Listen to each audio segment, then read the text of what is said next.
Amazon rain forest खूबसूरती में जितना आगे है उससे 2 गुना ज्यादा खौफनाक भी है। इस जंगल में ऐसे ऐसे जानवरों की किस्में भी मौजूद हैं जो बेहद खतरनाक हैं। इनमें अगर किसी का नाम सबसे ऊपर आता है तो वो ग्रीन एनाकोंडा का है। ग्रीन एनाकोंडा अब तक डिस्कवर होने वाला दुनिया का सबसे बड़ा सांप है जो अमेज़न के जंगलों में पाया जाता है। ये सांप 30 फुट लंबा और 250 केजी वजनी होता है जो बड़े से बड़े जानवर को भी निगल जाने की महारत रखता है। ये सांप इतने खौफनाक है जिनकी वजह से अभी तक इनकी पॉपुलेशन को भी डिस्कवर नहीं किया जा सका है।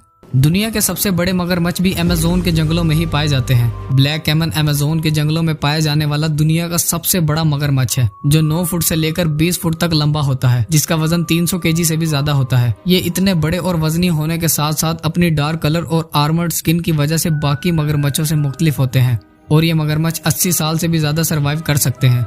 अमेज़न रेन फॉरेस्ट में टाइगर्स और लायंस के बाद दुनिया की सबसे बड़ी बिल्लियों की किस्म पाई जाती है जिसे जैगुआर के नाम से जाना जाता है।